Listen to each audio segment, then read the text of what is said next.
জনাব রফিক সাহেব ব্যাংকে ৩০০০ টাকা জমা রেখে, কয় হাজার টাকা জমা রাখছে? ৩০০০ টাকা জমা রাখছে। কয় বছর জন্য? ২ বছর। ২ বছর পর দেখা যাচ্ছে সে টাকাটা তুললো। টাকা তোলার পরে সে কত পেল? ৩৬০০ টাকা। ৩০০০ টাকা জমা রাখছে আর কত টাকা পাইছে? ৩৬০০ টাকা। এখন ক নম্বর প্রশ্ন বলছে সরল মুনাফা নির্ণয় করো, আর খ নম্বর বলছে চক্রবৃদ্ধি মুনাফা নির্ণয় করো। ভালো করে বুঝে নিও। তাহলে আমরা সরল মুনাফার সূত্র তো জানি, তাহলে এখানে বলছে কি সরল মুনাফার হার কত? হার মানে হচ্ছে আর এর মান বের করতে হবে। কথা কি বুঝতে পারছো? তাহলে আর এর মান যদি বের করতে হয় তাহলে সমাধান দেখো দেওয়া আছে। আসল পি সমান কত টাকা, ব্যাংকে কত টাকা জমা রাখছি? ৩০০০ টাকা। তাহলে পি সমান ৩০০০ টাকা। এখন মুনাফা জমা রাখছিলাম কত? ৩০০০।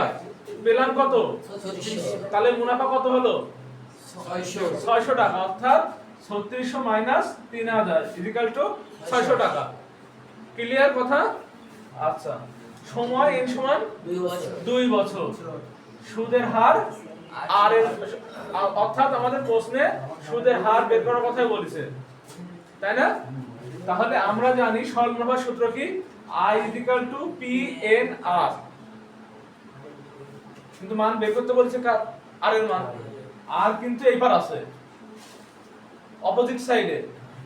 তাহলে আমাদের সবসময় যেটা বের করতে হয় সেটাকে বাম সাইডে রাখতে হয়।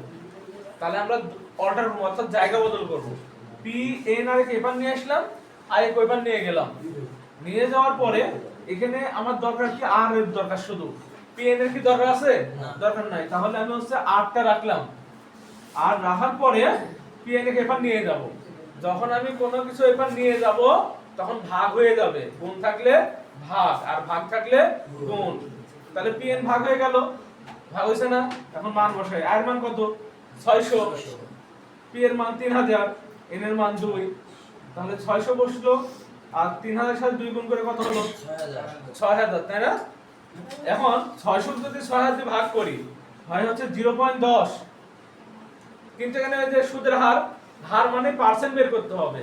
আর পার্সেন্ট বের করতে হলে আমাদের কি করতে হবে? ১০০ দ্বারা গুণ করতে হবে, তাই না? তাহলে ১০ এর যদি আমরা ১০০ দিয়ে গুণ করি কত হয়? 10%। কি অঙ্কটা ঠিক আছে? কারো কোনো সমস্যা? সমস্যা থাকলে এখনই প্রশ্ন করো, আরেকবার বুঝিয়ে দিই। সমস্যা নাই না? আচ্ছা, তাহলে আমরা খ নম্বরে চলে আসি। খ নম্বরে বলা আছে চক্রবৃদ্ধি মুনাফা নির্ণয় করো। চক্রবৃদ্ধি মুনাফা, এটা কি দেখা যাচ্ছে? স্ক্রিনে দেখা যাচ্ছে? আচ্ছা, যাই হোক, তাহলে আমরা চক্রবৃদ্ধি মুনাফাও শিখছি, কিন্তু কি শিখি নাই? তাহলে চক্রবৃদ্ধি মুনাফার সূত্র কি? C = P * 1 + R পাওয়ার n। আচ্ছা, তাহলে আমরা মান বসাই দিব শুধু, ঠিক আছে? মান কোথায় আছে?